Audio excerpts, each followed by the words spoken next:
Okay, so in the second section of this class, we want to consider asynchronous JavaScript. Asynchronous JavaScript, right?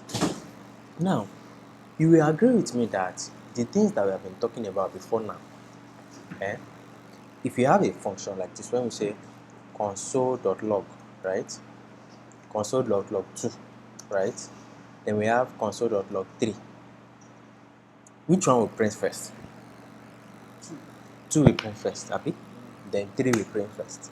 Then 3 will follow, right? If I do like this and I put alert here, between them, alert, right? And I say you should alert 5.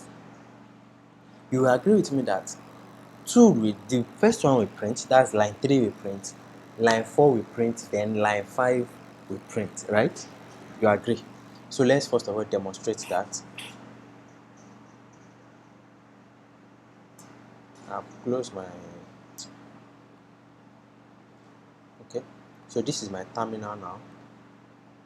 In my terminal, I'm going to cd into that folder, cd into documents, Torello, list it, cd into async. So here I'm going to save this, not segregate, go into Torello, go into async, save. So here I'm going to have async.js, right? So now this is my terminal now. Let's move this one to the side by side. So if I do node of that file, I'm in async, so asynchronous JavaScript. Normally, this is straightforward. There is no alert here. You cannot alert in this terminal. That's why it's saying it doesn't recognize alert here. But you can recognize alert if I run it in the browser. So let me remove alert first. So you agree with me that it will print 2, it will print 3, right? If 2 does not print, can 3 print? Can 3 print? 3 will not print. 3 will never print until 2 prints, right? So it means that 3 is dependent on the action of 2 for it to work, right? 3 is waiting for 2, right, to complete its own action for it to start. So that is what we mean by synchronous. When something are dependent on each other, that the action of one is preventing the next one from happening. And this is a very big issue. I don't want to open this. Okay, I'm coming. Let me pause. Our console here, right? I want you to see something. I have those 3 lines again. These 3 lines, right? I have them again here. Now, look at this very carefully. Console. Now, you see that we have 2 as printed to the console. There is 5 here, right? This alert now, if I don't click on this plus, that 3 will not show, right? When I click on plus now, 3 now shows, right? So it means that the concept of what I'm trying to say here is synchronous activities, they cause what we call blocking. They block the thread of JavaScript, that if you don't finish one, the next one cannot start, right? It is blocking. That's what we mean by it. So JavaScript naturally is a single-threaded system. JavaScript is single-threaded. This means that you can only do one thing at a time. That's the simplest approach. That's it. One thing at a time. You do this one, you do this one, you do this one. But this is going to cause wahala, right? It is going to cause wahala in the sense that if we are doing one thing at a time, if you want to download, right, and you are alerting, right, it means that if you don't finish that alert, that download can never happen. And once you start downloading, you cannot do another thing on that page again until that download finish, right? So these are what we call what? Blocking activities. So how do we separate them? That one action can happen, and in the happening of this action, is not affecting the happening of another action, that they are working independent of each other. Do you get? So one way to do this, and it's the simplest way, is what we have just seen when we were talking about events. If we make each of these things to be in their own thread, so let's say set interval of so the first one is what? Console is a function. If you take a function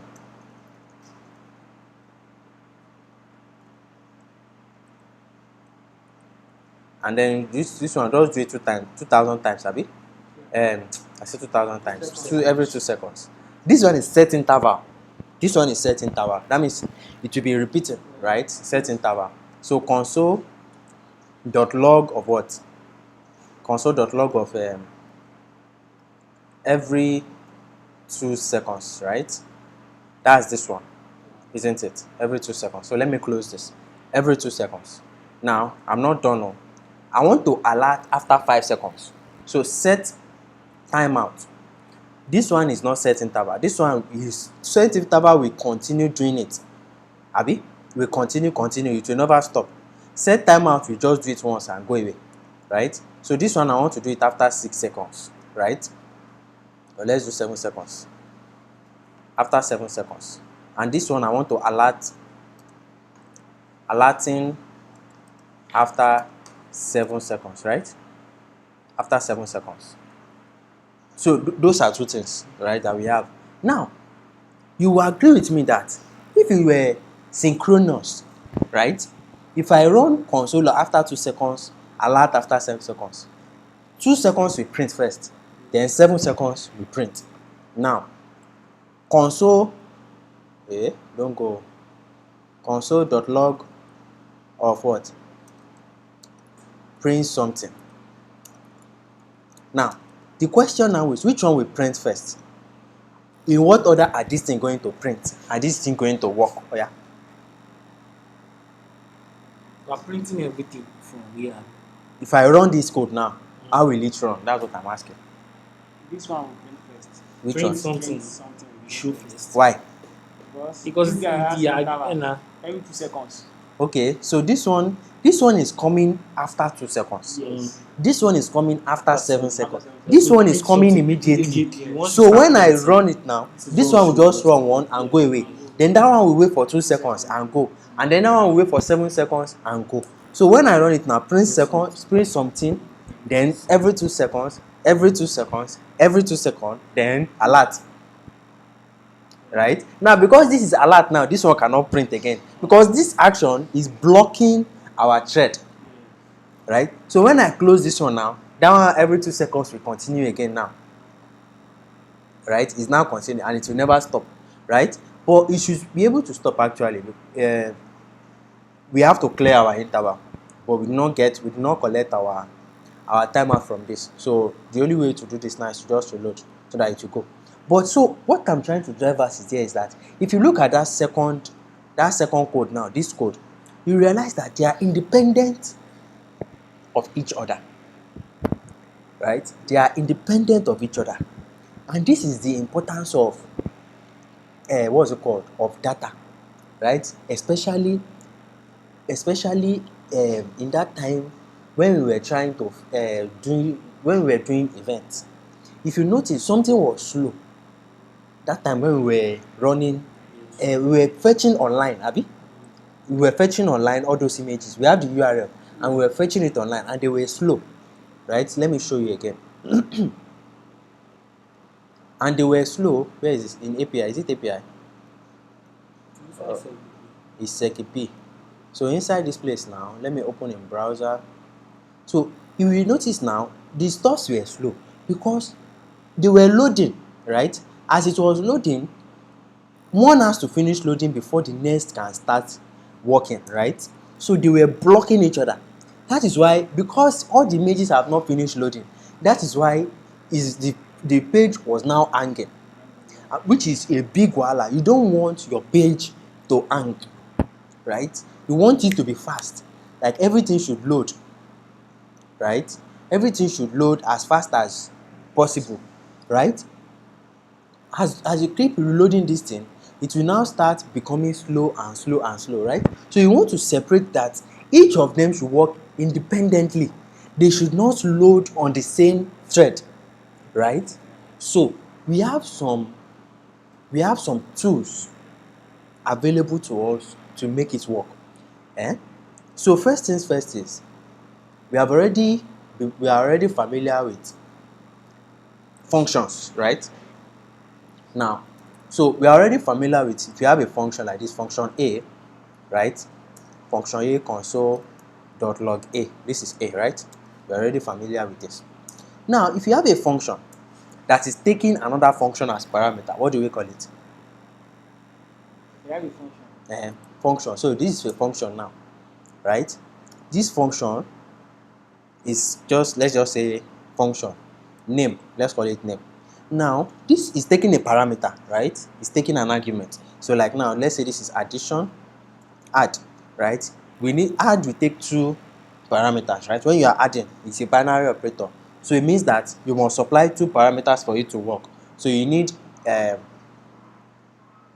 x and y, right? And then you will now return what? You return x plus y, right? Isn't it? So every time you call add now, you supply it to what? 9,5, right? Sorry. And then you can do console.log of what? Of that of this thing. Of 9,5, right? And then it's going to print that into our terminal.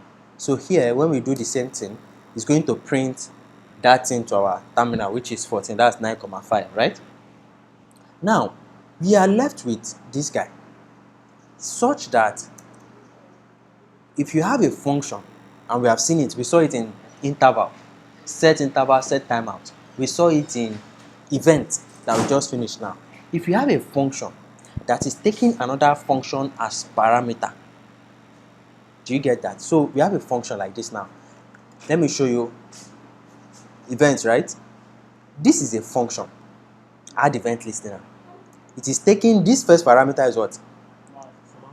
And that's what is the data type of that? What is this data type? It's a string. Now the second parameter is what? Is a function. This is where I'm going. Now, this function, it will only kick in when what? This one inside. When will it work? When you trigger this one, right? It is when you trigger this one that it will now call this one. So it means that this thing now, what is happening here? If this one is not triggered, this one inside cannot work, right? And it is this one that is returning this E that we are now using here, right? So this guy here, add event listener, this one inside is dependent on the one outside, right? So the simplest approach of this is that what? We have a function that is the independent function. So let's call it indi, right? And then we now have a function inside it that is what? That is dependent. Let's call it depend, right? This depend will not work until what? Indi finishes, right? Until indi finishes, right? So let's define indi. So let's say indi should take a function. It should take a function, right? It should take a parameter. Let's just put parameter. Let's just say func. It should take a func, right? Indi should do whatever. So A, right? Let's say 5 times func of whatever you pass, right? Func of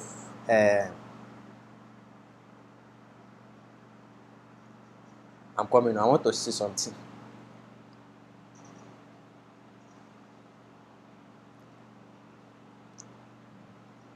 Okay, let's do 5 times func for now, right? So let's now call func.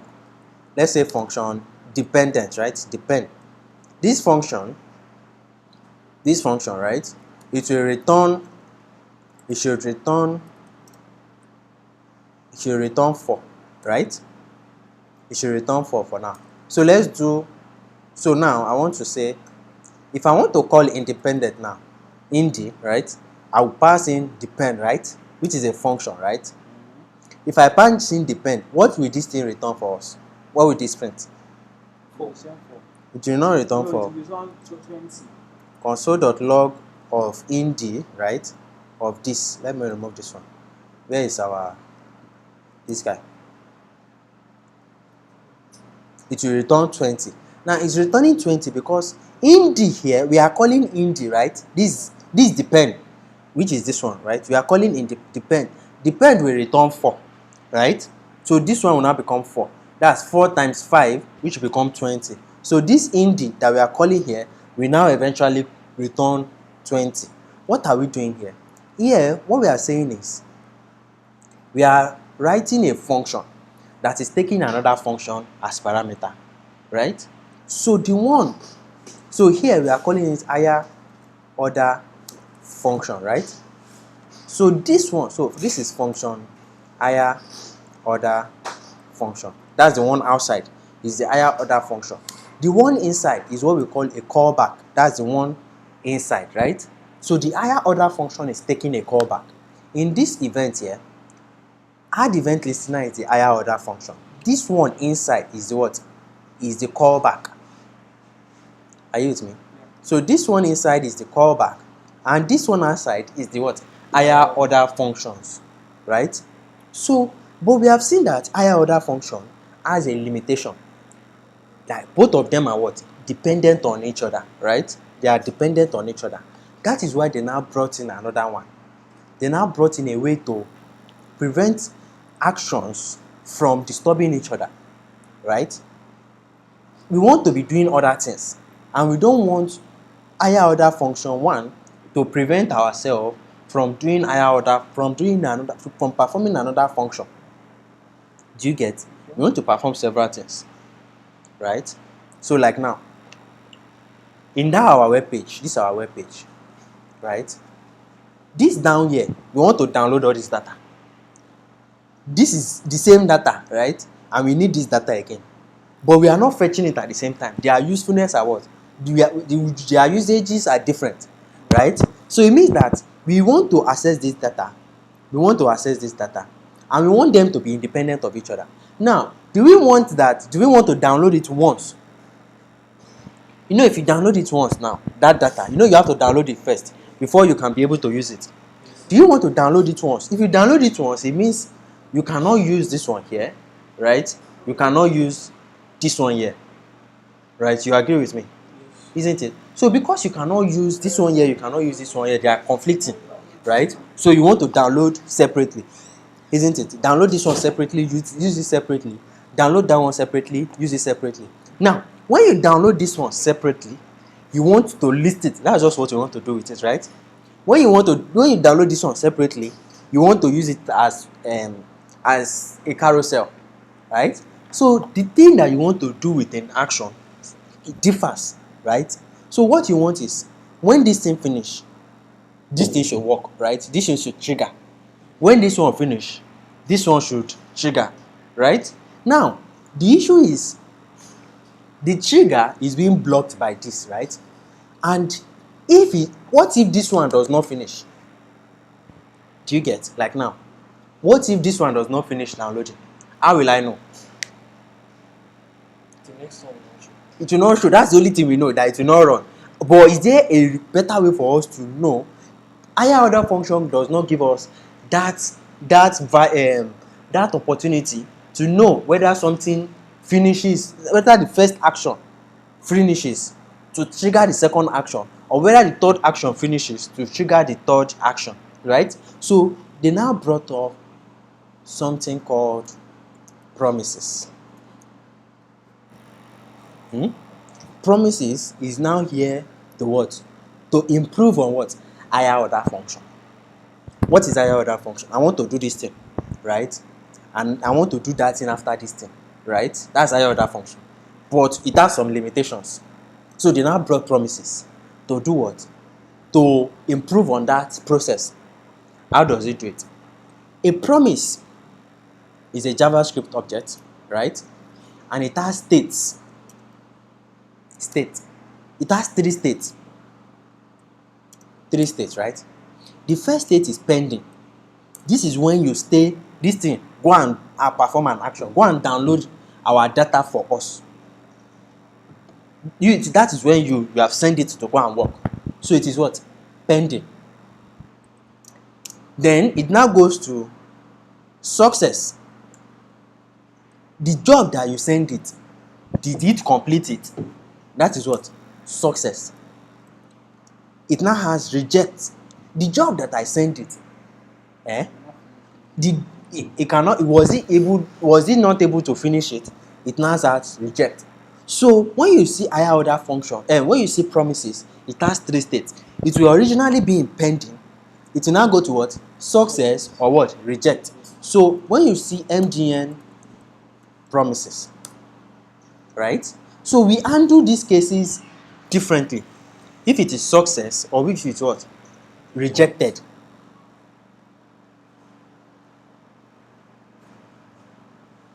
State. Then it now goes to two states, depending on the action. Whether it is fulfilled, that is success, or whether it is rejected, that means what? Failure, right? For this case. Now, if it is fulfilled, right, there is a way to handle it, right? So you know when it is fulfilled, that means you are able to get the data. That is when you can now do carousel. That is where you can now do listing. If you are not able to get the data, what should happen? Right? That is when we have this, isn't it? So let's look at, so a typical place where we use promises, or all this asynchronous thing, is when you are trying to fetch data when you are trying to get data, right, from your user from anywhere. So let me show you. So one example of this is one example of something that uses promises, that the whole concept is based on promises, is fetch API. I'm coming on. Axios. So I'm going to use Axios and I'm going to use fetch API to explain it. Right? So you see what I'm saying, right? So this is fetch API. Let me show you Axios. So this is Axios now. Now, I want you to see something here. I'm going to explain this code. Now, this is Axios, right? This Axios it has a method, right? It's a function. This get is a function. It will take a string as parameter. So this is just, forget about all this other one. Just focus on this first line alone, right? This first line, we are using Axios. Axios has a function inside it, and that function is get. And that function is taking one parameter, that is what? A string, right? This thing is what? Is using promise. So here now, they want to use this get is a promise, right? It is, so when you call get and you pass that parameter, it is promise. You are promising yourself something, right? So it goes into pending, right? It goes into pending. Now, once it goes into pending, two things can happen: success or reject. If it is successful, then this is how we now use then to capture that success. So it is successful. Oh yeah, then the then thing is now, in this case, the then thing is to what? To take that data and what? Use it as a list. The then thing here for this first one, to take that data and use it as a what? Carousels.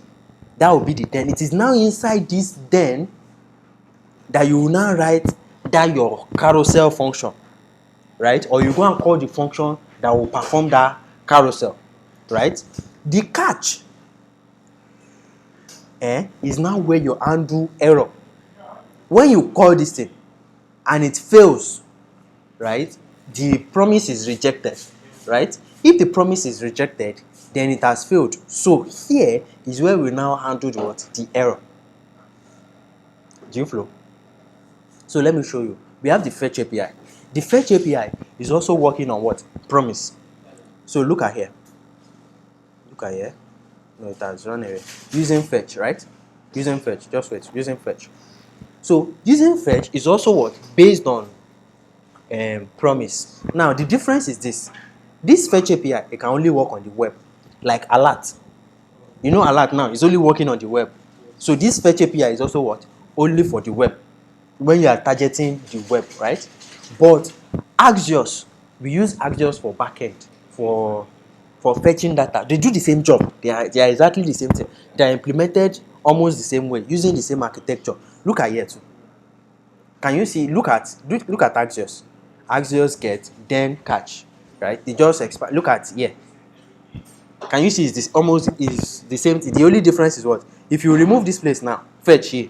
If you come to Axios, instead of Axios.get, just put fetch. You see, it's the same thing now that is there, right? So they are implemented in the same way. The difference is this Axios will work inside the terminal. If you do fetch inside here, it will not work, right? So and then fetch will work inside here. So like here now that I am here in this place, so now let me demonstrate what I'm saying. I have a fetch, right? I want to fetch Nigerian banks data. You remember Nigerian banks now? Nigerian banks .xyz, right? Is it bank or banks?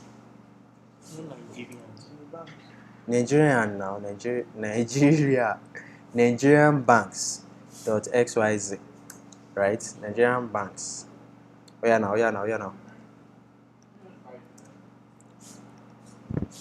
Nigerian banks .xyz. Oh yeah now.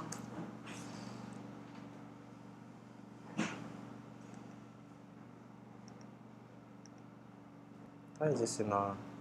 Okay, so we are good now. So let me take this. So now you know this one now, we are naturally getting it from our browser. So let's now get it like as if we want to get it from JavaScript and use it inside JavaScript. So I'm passing that URL here, right? So this is a promise.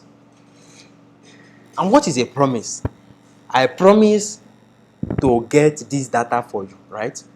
If I get it successfully, that is a then, right? Then what do you want to do with that data? If I don't get it, that is a catch.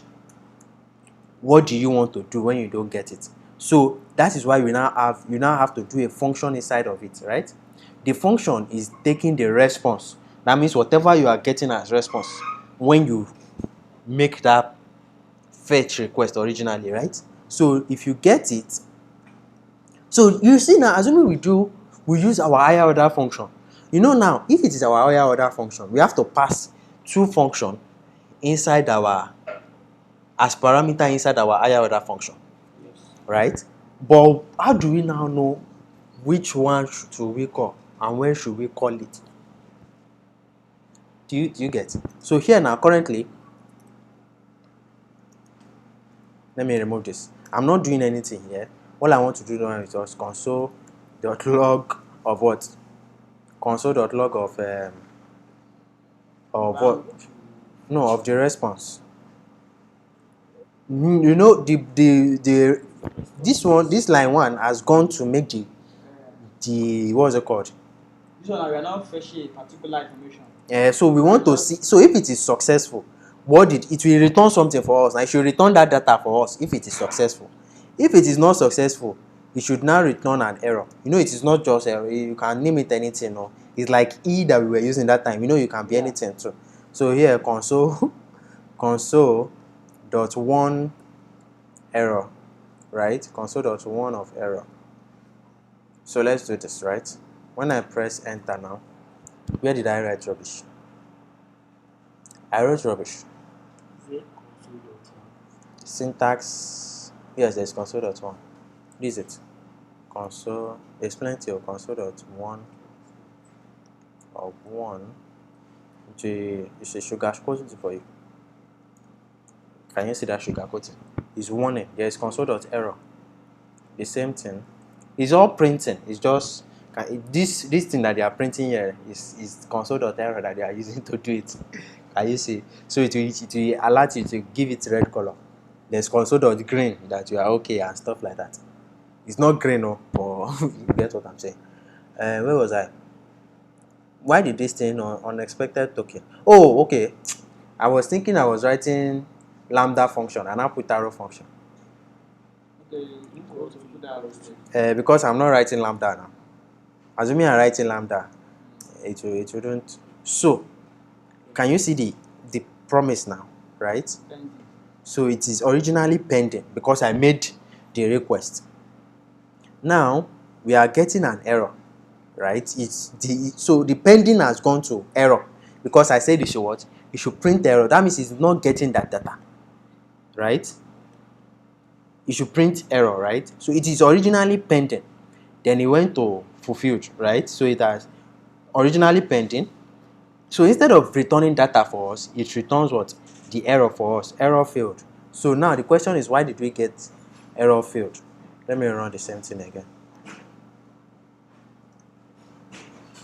We are still getting error failed. Where is our data? You're not doing the same. I'm not doing what? Let me confirm.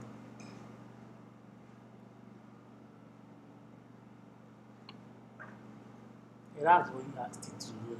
Eh? You said you should print this on the this thing. Yeah, you should fetch this stuff. Yeah. Then, if it is successful, you should print something on your console. You should print the data that it gets, or whatever it's getting as response. That's what you should console. And if it's not getting it, you should catch the error and then just supply us the error. So here now it is saying error failed. Now we are making a get request is anonymous. Okay. So the reason why as I learned so this thing now, let me call this success, right? Success. Let me call this reject. So when I do this now, when I open this, failed to fetch, type error. Okay. So why did it fail to fetch? So as you can see here, promise.catch is what is being returned, right? And it is failing to fetch. So I'm not sure if it is. This is the link. Hmm? The link you put there. It can't be the link. It shouldn't be the link. It shouldn't be the link. Okay, let me text something. Random. Let me use another API. Random user API. Let me use this one. So this is our random user API, right? What I want to do now is this. This is the endpoint, right? In this endpoint, if you copy this one and you paste it here, we are able to get something data, one data of random users. Let me supply the same thing here and see if we can escape it. Something is happening here. I'm not getting. No. So here, this is async, abi? List npm init. It's going to take a while. I'm coming. Let me pause this. I want response, isn't it? So if I do, where is it? If I do response dot status, right? It will give me 200. Response dot status text. It will give me okay. The headers will give me this, right? But I'm not interested in. I'm interested in the data. That data that we saw inside our this place, this data. So it means, if I call this endpoint, I should be able to get this data. So it means that this data is part of the results that we are getting that other time. So where is that place? If we scroll down, why yeah, this is data. This is the JSON that we have been reading since all these days now. Yes. So this is the data now, right? So response dot data dot result, abi dot result should give us our result. If you look at here, dot result is giving us all these the result. So that means if I come here, response dot data, it already even know it's waiting for me. Dot what? Dot result, right? Is it S? I think it has S. Dot result, right? So when I save this now, when I rerun that code, it should only give us, it will go and fetch again, and it will only give us just that section, right? When I run it, can you see now? So the data is giving us is of a gender, it's a random user data, so it will just be giving us information about random users. So the gender of this person is female, The person has my title Mrs. and the first is what? The first name and last name, the location, Netherlands, right? And then email. All these things are not real, oh. They are not real information. Oh. So this is what we have, right? We even have the image, large image, small image, medium image of that person, right? Are we together? Okay, so this is, now you can see that this here, what we are saying here, this here is using what? Is using promises, and they are independent of what? Of each other. Do you get? They are independent of each other, such that one can work if this one does fail, right? Or it doesn't work, right? This one will not come into play, right? And I can run as many Axios as possible, right? So this Axios is working like what? That set interval or that set timeout where they are all working independent of each other, but at the same time, right? So this one can go and fetch. If it works, the chaining will come and work with it, right? They are not going to affect another Axios or another chaining of another system. So this is like an old thread on its own. That is like another thread on their own, right? And they are working what? Independent of each other. Do you get what I'm saying? You flow. So as they are working independent of each other, this is how you can now make requests, network requests on your website, on your web project, right? So like now, if you imagine you are building a bank application now, right? And your application now, you are building front end. You have a database that contains, so GT Bank now. GT Bank has 50 million users. If all the 50 million users are trying, if 10 million users log in every day, right? They connect to their system, right? Are you with me? So each of the connection are independent. They are not what? Clogging each other. You must start when this one finish. Before another person will enter, right? So you attend to them individually, right? Unlike if you go to the bank, everybody on one queue. If you don't finish with the first person, you know that is a single thread now. If you don't finish with the first person, you are done for. The queue will be there for till 4 p.m. They will say come back tomorrow, right? And then you now start a new thread again. So this is the one of the importance of what? Of a multi-threaded system, right? So as you build systems now, you want to ensure that whatever you are doing is not being blocked by another person, by another process, another action, right? They are not blocking each other. If they start to block each other, the system will be slowing down. And once a system slows down, users run away. Users become frustrated and then they dump that system and they run away or they start complaining. Eh? Imagine you are a typical example is this. If you go to YouTube now, right? If you go to YouTube now, you can try to play a video. As the video is playing, you can do picture in picture that will make the video calm down while you do another thing. So let me find, where is all this cartoon? Let's say this cartoon. Now don't play, don't play. Don't play, but don't sound. Now this one wants to play, right? Now let me do mini player. So it is there now. This one now is working in its own thread, and it is not affecting any of this, right? Now you will notice that if I play this one will affect this one, right? That means this thread, when you play here, it is so they have a single thread for playing, right? So anything you want to play will play in this single thread. So that means when I click on here, it will what? Affect this single thread, but they are working what? Independently, right? This one now you can play. Why is it not playing? It's playing now. Let me bring it back again. Skip the ad. Skip now. Okay, so we are here now. This one is playing. It is playing on its own. Why did it stop playing? It should play now.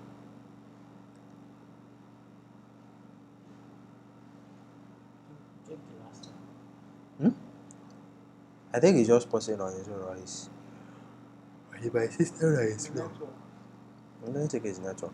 Anyway, Sha, the ideal behavior is that, as it's playing now, can you see? The ideal behavior is that as we are rolling here, that one will be playing on its own. This is so they have a single thread for playing. Do you get for the player thread, just one single thread, and that single thread, when I click on here, it will enter into that single thread again. Do you get? Yeah. So they are not affecting each other, right? They are working independently, because assuming it is only one single thread, this behavior that you can bring one down would not have been possible. You get?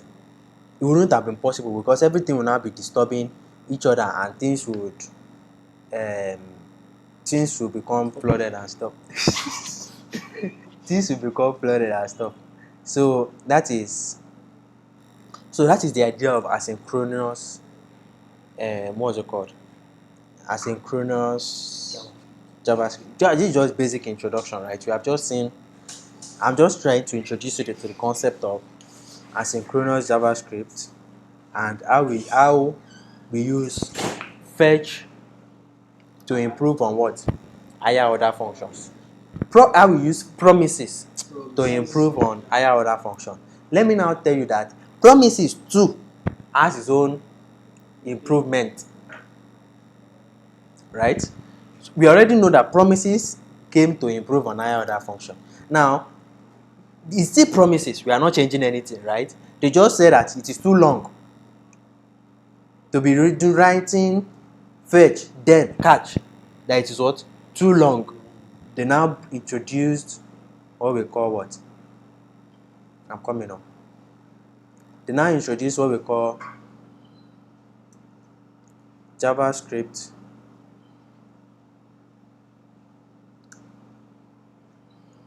async await. Async for asynchronous and await. So async is, so this is it. So async function, it is still promises. It is just what? A shorter way. It is like it's still function.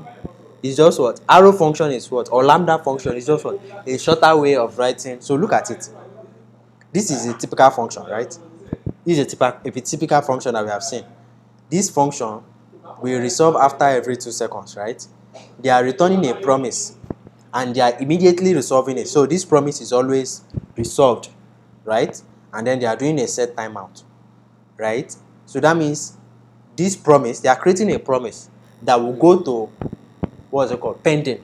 After 2 seconds, it will return resolve. It will be resolved, right? Now, this same thing is what they have now written here. So this is what? Async await. This is what? Async await. This is not. This is our normal promise that we are saying before. No. Do you get? Are you playing with me? That is normal promise that we know. This is the normal promise that we know before. This is it here. That promise. This is that promise. So here, a promise. Here they are using the object notation to write a promise instead of using Axios or something that we have seen, right? Instead of, Axios is implementing promise now. So this is the promise. This is a function, right? This function is returning a promise. When you create a new promise, that means you are creating a new promise, and it will go to what? Pending. They now say after 2 seconds, that pending should go to what? Resolved. That means it will now go to resolved, right? So they are just immediately, they are the one that is resolving it themselves. They are the one that is resolving it themselves. Now this is the other guy of it. This is async await now. In async await, it is still a function like this, right? This is the function name, just normal function. The only difference now is what? This function now becomes a promise when you put async in front of it. Do you get what I'm saying? This is a function A, right? I've used A before. Function xy now, right? Return x, right? This is a just normal simple function, right? and we have promise, right? You know what a promise is. You can turn this function to become a promise just by putting what? Async in front of it like this. Once you put async in front of it, it becomes a promise. So that thing it is returning. So when you call that promise, when you call x now, x, anytime you call x, it goes into pending. It becomes a normal promise. And because it's a promise, you can do what? Dot then on it. You can do dot catch on it, right? This one is then. Oh. Yeah. Then, right? Then dot catch, right? You can do catch on it. Now, instead of doing this, they now said that instead of doing dot then dot catch, they now brought in this await. So await is our callback. Await is the then. Await is the catch. Do you get? Yeah. So await is now resolve, the thing you should do when the promise is fulfilled or rejected. Do you get? They just want, it's just a shorter way of writing this promises stuff. It's still promise. The difference now is Await now is combining both. it's resolving. It's resolving. So it doesn't know whether it is then Successful or rejected. it is just resolving. So Right? You get how It is still this await now await now is functioning as both successful and rejected. as both then It and just catch. gives the result whether it is successful or Uh-huh. it is rejected. Yes. Do you get? So that is the job of. So you can use promises. Naturally, I stick to promises, right? Because it's much more easier for me to get it. But you may see some code bases where they are using async await. Just understand that async await is still promises. It's just what a simpler, a shorter way of writing promises. That's just it. There is no special thing to it. There is pending state, then there is what? Resolving state that will take a function that you resolve that thing, and there is a rejected state that will take the error and then resolve it based on that error. Right? So that is the idea. That is how JavaScript handles asynchronicity. Right? Those three ways are primarily how JavaScript handles asynchronicity. And this is the basic idea of asynchronicity. The primary thing we use asynchronous for is to prevent non-blocking actions. Actions that once they start, if they don't finish, other things cannot start. Like alert, like prompt, to prevent them from happening. Alright? If they are happening, they should not stop others from doing their own job. Do your job and don't prevent others, right? And that others are not dependent on one thing from occurring, from happening. Do you get? So that is the whole job of this async await stuff, right? Or promises of asynchronous JavaScript. Are you with me? Yes. You get the idea of asynchronous JavaScript. Okay, so this asynchronous JavaScript, as we have seen, I've used it to demonstrate how we use it to get data, right? So you get this data, you perform an action on it. If you don't get the data, you will know that the data did not come, and it is only that section of that page that will not load. The other section of the page will still what? Load. It is not like as if because you did not get the data, the whole page will not load. Do you see how to prevent blocking actions now? You will just focus on that section, right? Only that section, that is where you focus on, and that is where you handle, and you leave the other section alone, right? You handle it in another way, in another environment entirely, so that the two environments. But as we saw in JavaScript, because as we saw in YouTube, one thread, right? That player. Once you pick another video, it will go and trigger that player to play that other video, right? It means that they have global variables, that the two threads are listening on that global variable. I don't know if you understand. What I'm saying is this. Like now, we have let count now, right? Or when we use that forward and backward, previous and next, that value is is above them. It's not defined inside one of them. Yes. It's defined above, right? So that when you enter next, right, and you click plus plus, it will affect the one above. When you go to previous, it is from the one above that you first of all take the default before you now reduce. Do you get? So both of them are affecting a global variable. That is what I'm trying to say here, right? So it is that global variable. They will first of all check, what are you currently playing? Don't play that thing again. Play this one. Don't play this one.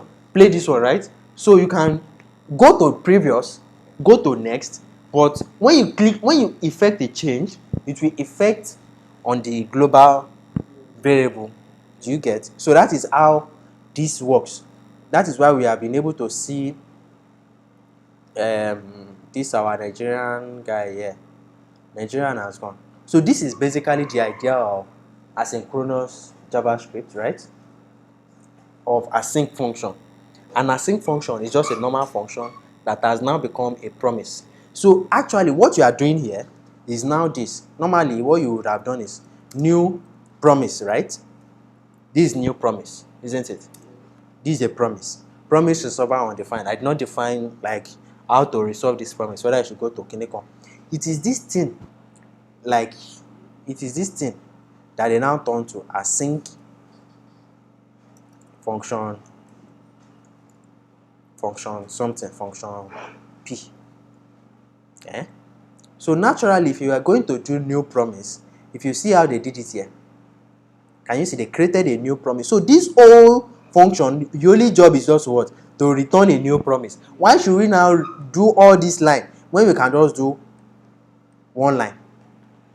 So this one line has covered for, instead of it returning, when you make it async, it will just naturally return a promise, and you can now undo that promise whether as a resolved value or as a what? As a rejected value. Do you get the idea of promises and asynchronous JavaScript? So now that you understand this, we need to build a project. We need, not today, but we need to build a project. So the project